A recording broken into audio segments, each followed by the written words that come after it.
وہی ہوا جو پورے دین کے معاملے میں خود پروردگار عالم نے واضح کر دیا ہے کہ میں نے اپنی کتاب اس لیے نازل کی ہے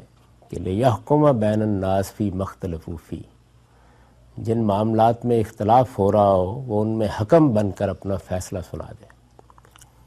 میں نے آپ کو یہ بتایا کہ قرآن مجید کی اس حیثیت کو اگر آپ اس تعبیر کو ناموزوں نہ سمجھیں تو ہماری تاریخ میں پہلی مرتبہ امام حمید الدین فراہی نے بحال کیا کہ قرآن مجید ایک حکم کی حیثیت سے، ایک میزان کی حیثیت سے، ایک کسوٹی کی حیثیت سے، ایک ترازو کی حیثیت سے سامنے لایا جائے۔ میں نے کسی حد تک تفصیل سے آپ کو بتایا کہ ان کے ہاں جس طریقے سے قرآن مجید کی زبان اور اس کے اسالیب کی اپریسیشن نے نظم کو ایک حقیقت بنا دیا، ایک قابل قبول حقیقت،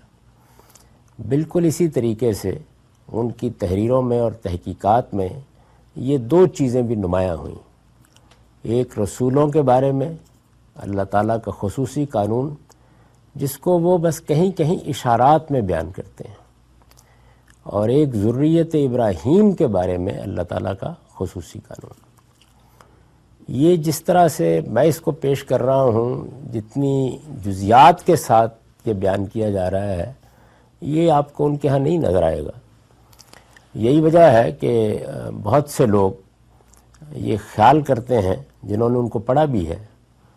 کہ ایسی کوئی بات تو انہوں نے نہیں کہی۔ مجھے ایک واقعہ یاد آتا ہے، بڑے مشہور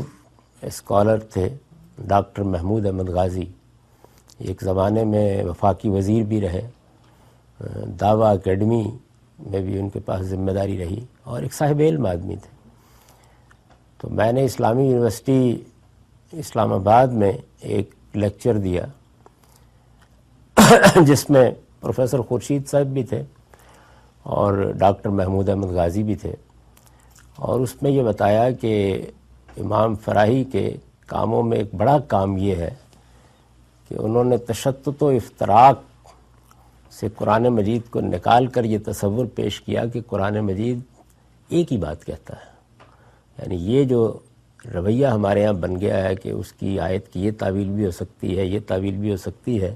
اور اس کو فن اور علم سمجھا جاتا ہے کہ آپ کتنی زیادہ تعویلات بیان کرتے ہیں۔ تو انہوں نے کہا کہ تعویل واحد ایک ہی تعویل ہوتی ہے۔ یہ تشتت اور افتراق تو ہماری قلت تدبر یا قلت علم کی وجہ سے پیدا ہو جاتا ہے۔ ہم غلطی کر رہے ہوتے ہیں، ایسا نہیں ہے کہ قرآن مجید ایک ہی وقت میں دو متضاد یا مختلف باتیں کہہ رہا ہے۔ تو انہوں نے مجھ سے بعد میں یہ کہا کہ یہ بات میں نے پہلی بار سنی، یعنی یہ میں کسی عامی کی بات نہیں کر رہا، اور وہ بہت حسن ظن رکھتے تھے، ان کا بہت قریبی تعلق رہا مولانا امین حسن اصلاحی سے بھی، اس کے باوجود انہوں نے مجھ سے یہ بات کہی۔ درحال ہے کہ اگر آپ تکمیل فی اصول التعویل کو دیکھیں تو اس میں یہ وضاحت سے بیان ہوا ہے۔ تاہم امام فراہی کا جو طریقہ ہے بات کو بیان کرنے کا وہ اطناب کا نہیں ہوتا، یعنی وہ تو کسی اسلوب کو واضح کرتے ہوئے، کسی آیت کے بارے میں گفتگو کرتے ہوئے بعض اوقات ایک جملہ لکھ جائیں گے جس پر ایک قاری توجہ بھی نہیں دے گا۔ تو اس وجہ سے میں نے آپ سے یہ عرض کیا ہے کہ اس میں کوئی شبہ ہی نہیں کہ ان دونوں قوانین کی طرف انہوں نے توجہ دلا دی ہے۔ یعنی اگر یہ کہا جائے کہ اس بریک تھرو کی پدا ان سے ہوئی ہے تو یہ بالکل ٹھیک ہے، لیکن اس کا یہ مطلب نہیں ہے کہ یہ اب جس صورت میں آپ کے سامنے ہے وہ ان کے ہاں موجود ہے۔ یعنی جس کو آپ پاسنگ ریفرنس کہتے ہیں، اس طریقے سے بعض جگہوں پر انہوں نے اس کی جانب اشارے کیے۔ ایک عام آدمی جو ان کے طریقے کو نہیں سمجھتا، یا جس نے پوری طرح تدبر کے ساتھ ان کو نہیں سمجھا یا دقت نظر کے ساتھ ان کا مطالعہ نہیں کیا، وہ اس پر متنبع بھی نہیں ہوگا۔ یہ استاذ امام کے ہاں یہ چیز نسبتاً واضح ہو گئی ہے، یعنی جس طریقے سے انہوں نے نظم کے تصور کو، اور خاص طور پر قرآن مجید میں صورتوں کی ترتیب، ان کا توام ہونا یا گروپ، یہ معلوم ہے کہ امام فراہی نے جو صورتوں کے ابواب یا گروپ یا مجموعے متعین کیے ہیں وہ 9 ہیں، لیکن استاذ امام کے ہاں وہ 7 میں تبدیل ہوئے، اور پھر پہلی مرتبہ یہ استدلال بھی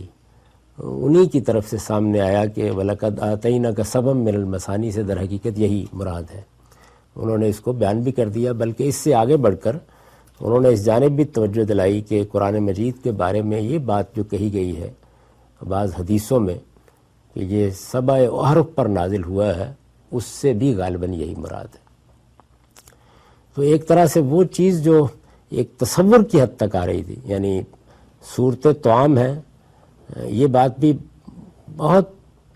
دھیمے سروں میں امام فرائی کے ہاں آپ کو نظر آئے گی، لیکن اس طرح نہیں جس طریقے سے یہ تدبر قرآن میں پھر نمایاں ہوئی ہے۔ اور اسی طرح سے ابواب کا یا صورتوں کے مجموعوں کا تصور بھی موجود ہے، لیکن یہ اتنا پریسائز نہیں ہے، اس طرح نہیں ہے جیسے کہ ہوا۔ سورہ کا عمود کیسے بیان کرنا ہے یا اس کا مرکزی مضمون کیسے متعین کرنا ہے، اس میں بھی اگر آپ دیکھیں تو امام فرائی کے زمانے سے لے کر اب تک بہت فرق پڑا ہے، یعنی دیکھنا کیسے ہے اس سارے معاملے کو۔ اس میں ایسا نہیں کہ کوئی عمود تبدیل ہو جاتا ہے، لیکن وہ بات کیسے بیان ہونی چاہیے، یعنی کس طرح سے دیکھنا چاہیے، وہ کیا چیز ہے کہ جس کو سامنے لانا چاہیے، اس میں بھی آپ دیکھتے ہیں کہ بہت ڈیولپمنٹ ہوئی ہے۔ لیکن میں نے یہ عرض کیا تھا کہ استاذ امام کے زمانے تک بھی اطلاق کی چیزیں نہیں وجود میں آئیں، یعنی ایک تصور پیدا ہو گیا ہے۔ وہ بھی جگہ جگہ توجہ دلاتے ہیں کہ نبی اور رسول میں یہ فرق ہے، اور رسول اس طریقے سے خدا کی عدالت بن کر آتا ہے، لیکن یہ کہ اس کا اطلاق کرنا ہے پورے کے پورے دینی تصورات پر، اور پھر یہ خود ایک قانون کے طور پر پریسیجن میں آ جائے، تعین میں آ جائے، ہر پہلو سے واضح ہو جائے، یہ عمل وہاں بھی نہیں ہو سکا، اس لیے کہ وہ بھی قرآن مجید کی تفسیر کر رہے تھے۔ تو میرے ہاں آ کے پھر یہ ایک باقاعدہ قانون کی صورت اختیار کر گیا ہے۔ اس میں اگر آپ تقابلی مطالعہ کریں گے کسی وقت تو یہ اندازہ ہوگا کہ ایک چیز جو بہت ہی ابتدائی نوعیت کی تھی، جس میں بس اشارات ہی تھے، وہ بڑھتے بڑھتے کس طریقے سے پورے دین کے اندر ایک شاہ کلید کی حیثیت اختیار کر گئی ہے۔ اس میں بات کے بیان کرنے کے اسالیب بھی بدلے ہیں،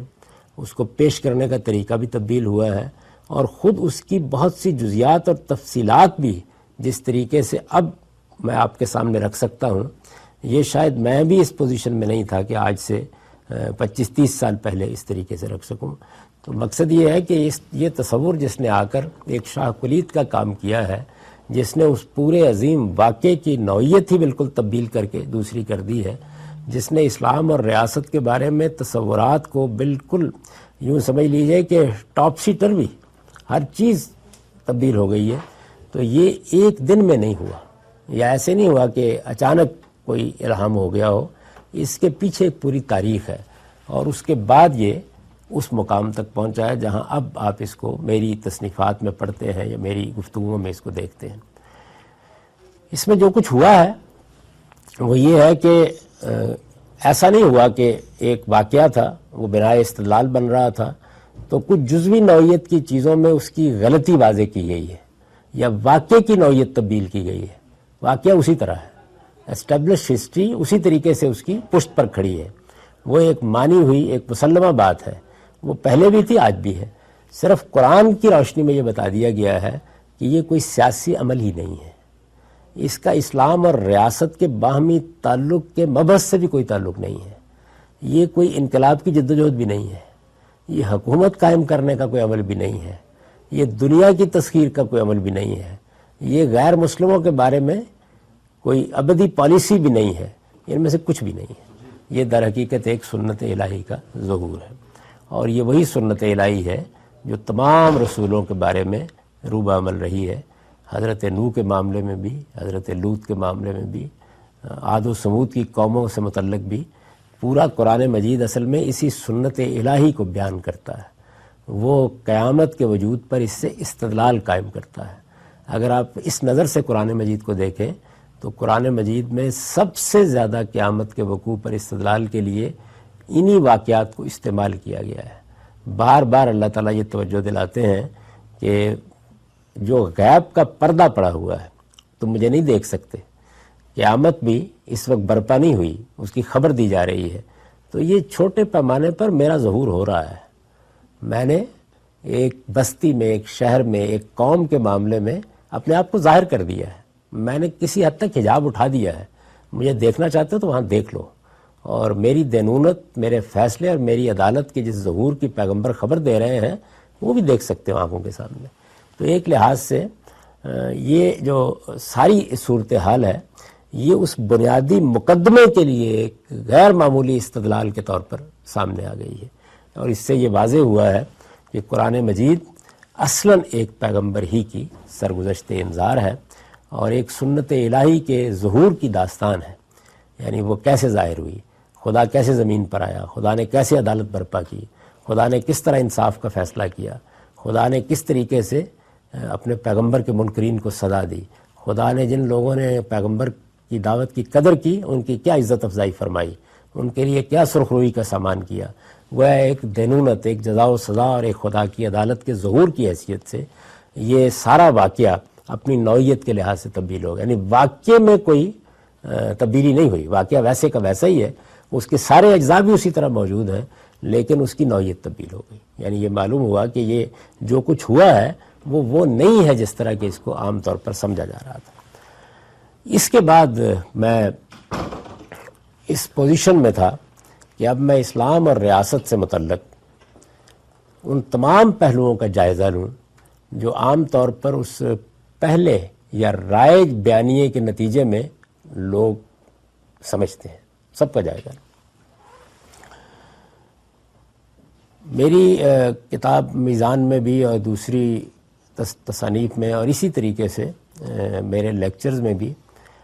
یہ قانون تو واضح کیا جا رہا تھا اور اس نے بڑی حد تک لوگوں کو متوجہ بھی کر لیا تھا. بہت سی جگہوں پر لوگ اس کو اس طرح دیکھنے بھی لگ گئے تھے. علمی حلقوں میں بھی اس نے ایک سوال پیدا کر دیا تھا. مجھے ابھی تک یاد ہے کہ میں نے جب قانون دعوت پہلی مرتبہ لکھی, اس وقت ابھی یہ میزان کے حصے کے طور پر نہیں آئی تھی, تو اس میں مسلمانوں کی تاریخ میں پہلی مرتبہ دعوت کو تقسیم کر دیا گیا تھا. یعنی دعوت, تبلیغ, یہ تو ایک لفظ ہے اور عام طور پر اس سے پہلے وہ اسی معنی میں بولا جاتا تھا کہ ہر مسلمان پر دعوت کی ایک ذمہ داری ہے, اس کو یہ ایسے انجام دینا ہے, یہی طریقہ تھا. تو جب پہلی مرتبہ میں نے یہ بتایا کہ نہیں, ایسا نہیں ہے, لا یکلف اللہ نفسا الا وسعہا کے اصول کے تحت اللہ تعالیٰ نے دعوت کی ذمہ داری سب لوگوں پر یکساں نہیں ڈالی. یہ فرد پر اور طریقے سے ہے, یہ مسلمانوں کے کسی نظم اجتماعی پر اور طریقے سے ہے, یہ علماء پر اس سے بالکل مختلف طریقے سے ہے, اور پیغمبر کی دعوت وہ اس سے بالکل ہی مختلف ہوتی ہے. تو پیغمبر کی دعوت بھی ظاہر ہے اس میں بڑی تفصیل کے ساتھ بیان ہوئی. تو اس کو ایک مشہور اسکالر تھے جنہوں نے نبی کامل کے عنوان سے کتاب لکھی اور ایک زمانے میں دعویٰ اکیڈمی کے چیئرمین بھی رہے, غالباً خالد علوی یا اس طرح, ڈاکٹر خالد علوی یا اس طرح کوئی نام ان کا ہے, نام میرے ذہن سے نکل رہا ہے. تو وہ مجھے فیصل مسجد میں ملے, تو اس زمانے میں اس کا ایڈیشن ختم ہوا تھا پہلا. تو انہوں نے مجھ سے الگ لے جا کے مجھ سے یہ کہا کہ یہ ایک ایسی نئی دنیا ہے, دعویٰ اکیڈمی کے وہ تھے, کہ جو ہمارے لیے پہلی بار سامنے آئی ہے, تو اس کی ذرا مزید تفصیل کی. یعنی ایسے لگتا تھا جیسے وہ اسی کیفیت سے دوچار ہیں جس کو استاد امام کی وفات پر پروفیسر خورشید نے اپنے مضمون میں بیان کیا ہے. جو مضمون ترجمان القرآن میں انہوں نے لکھا ان کی وفات پر, اس میں ان کی ابتدائی زندگی کے واقعات بیان کیے اور بہت سے اپنے ساتھ تعلق کی داستان بھی بیان کی, اور آخر میں یہ لکھا کہ انہوں نے بہت سی جو آراء اب یہ تدبر قرآن کی تصنیف کے دوران میں ظاہر کی ہیں, ان کے بارے میں میرا تبصرہ یہ ہے کہ ان کو دماغ مانتا ہے, دل قبول نہیں کرتا. تو ایسا ہوتا ہے بعض اوقات کہ استدلال اپنا فیصلہ سنا چکا ہوتا ہے اور دماغ کے لیے اس کو رد کرنا ممکن نہیں ہوتا, لیکن انسان پہلے سے موجود تصورات کا اسیر ہی رہتا ہے اور بعض اوقات واقعتاً دل نہیں مانتا کہ اچھا ایسا ہو گیا ہوگا, کیا حقیقت میں دعوت ایسے نہیں ہوتی جس طرح کی تھی. تو اس لحاظ سے تو یہ قانون اتمام حجت بھی علمی اور فکری دنیا میں اپنی ایک جگہ بنا رہا تھا, لیکن اس کے باوجود لوگوں کے اندر بعض اوقات یہ تنبؤ نہیں ہوتا کہ وہ خود اس کا اطلاق کر ڈالیں. تو مجھے یہ خیال ہوا کہ اس کا اطلاق مجھے خود ریاست سے متعلق تمام تصورات پر کر کے بتا دینا چاہیے کہ اس سے کتنا بڑا فرق واقع ہوا ہے اس سارے معاملے میں. وہ اگرچہ کوئی آدمی میزان کا تدبر کے ساتھ مطالعہ کرے گا تو اس پر بھی واضح ہو جائے گا, لیکن جس وقت آپ صورتحال کو سامنے رکھ کے اطلاق کر کے دکھاتے ہیں تو چیز کو سمجھنا زیادہ آسان ہو جاتا ہے, یا وہ عام آدمیوں کے لیے بھی قابل فہم ہو جاتی ہے۔ یہی وجہ ہے کہ میزان پر کوئی اس طرح کا رد عمل نہیں ہوا، لیکن جس وقت میں نے اس کا اطلاق کر کے دکھایا تو پھر مسلمانوں کے پورے علم نے اس کے خلاف اپنا رد عمل ظاہر کیا، اور وہ مضامین اب آپ پڑھ سکتے ہیں۔ مجھے بتایا گیا کہ 50 کے قریب مضامین ہیں، اور اس میں بڑے بڑے علماء نے بھی لکھا ہے اور دوسرے دانشوروں نے بھی لکھا ہے، اس پر ایک نظر ڈالی جا سکتی ہے۔ اس وقت میں جو آپ کے سامنے یہ اپنی تحریر کی وضاحت کر رہا ہوں، اسلام اور ریاست ایک جوابی بیانیہ، اس کا یہ پس منظر ہے، یعنی اس کے وجود میں آنے کا باعث اصل میں وہی چیز ہوئی ہے جس کی طرف میں نے اشارہ کیا کہ پہلے ماخذ استدلال کی نوعیت تبدیل ہوئی ہے، اس کے بعد پھر یہ ممکن ہو سکا ہے کہ اس کا اطلاق آپ تمام دوسرے تصورات پر بھی کر دیں۔